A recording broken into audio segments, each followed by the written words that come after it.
On parle du secret des cathédrales. Ça me fait rire, sur Internet, il y a des vidéos, le secret des cathédrales, le secret des bâtisseurs et tout ça.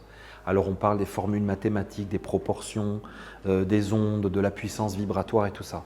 C'est intéressant, mais pour moi, on reste complètement à la périphérie du sujet.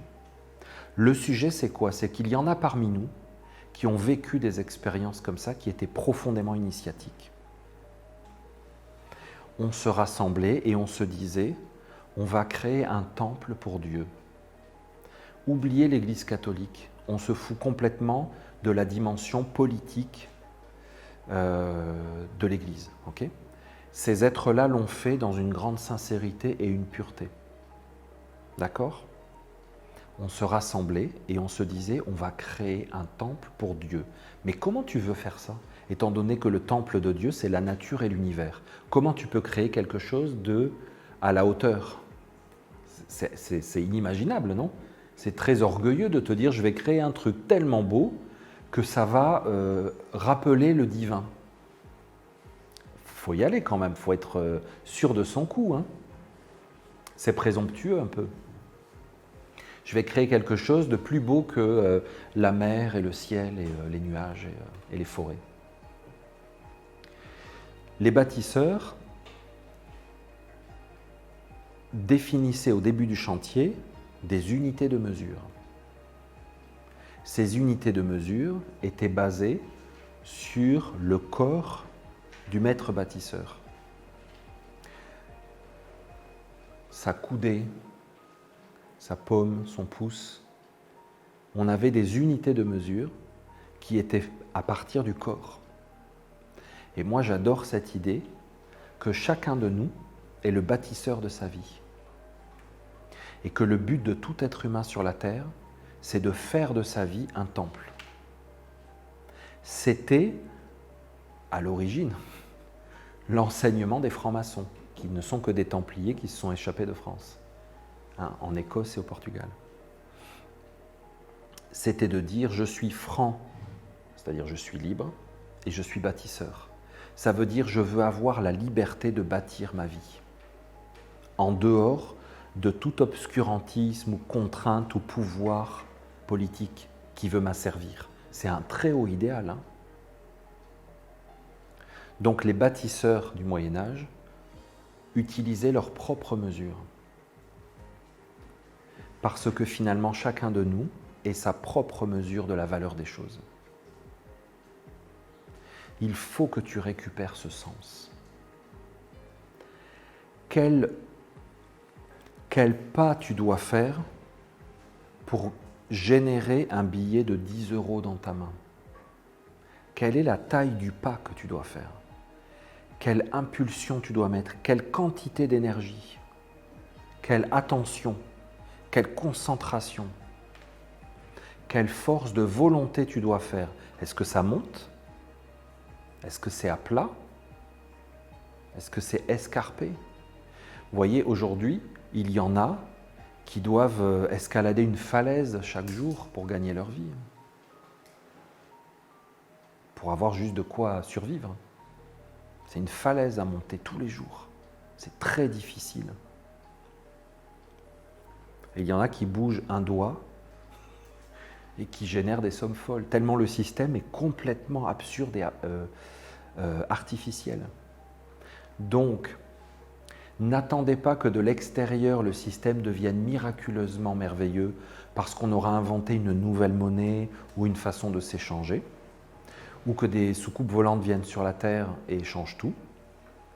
Commencez dès aujourd'hui par récupérer le sens de la proportion de votre vie, la proportion de vos efforts.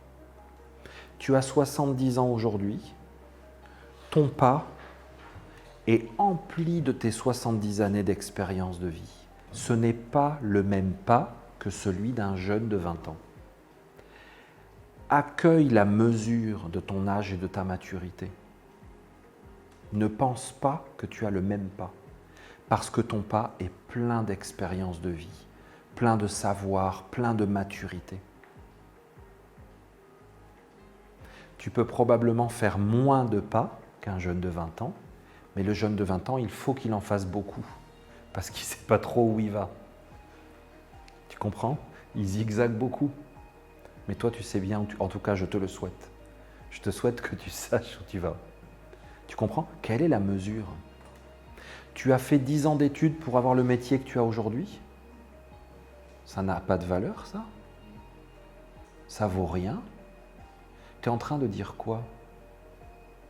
Que Dieu t'a donné 10 ans de vie, le quotient intellectuel, les capacités pour passer tes diplômes, et tu craches au visage de la vie? Ça ne vaut rien, ça? Tu te contentes d'un petit salaire, de petites choses? Non. Tu as une grande valeur. Et l'effort que tu as fait pour être là où tu es vaut quelque chose. Sois exigeant avec toi-même. Pas seulement en euros. Demande beaucoup à la vie. Demande beaucoup. Mais sois qui tu es. Et elle va te donner exactement ce qui te revient.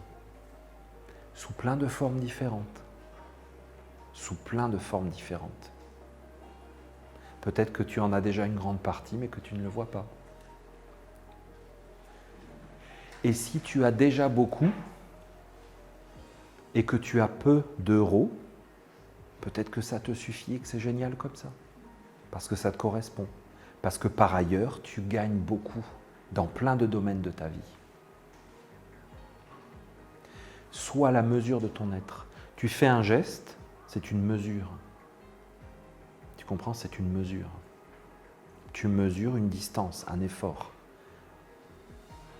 D'ailleurs, quand tu es devant la télé sur le canapé et que, je ne sais pas moi, ta canette de bière, elle est un peu trop loin, tu te dis, bon, je me lève ou pas?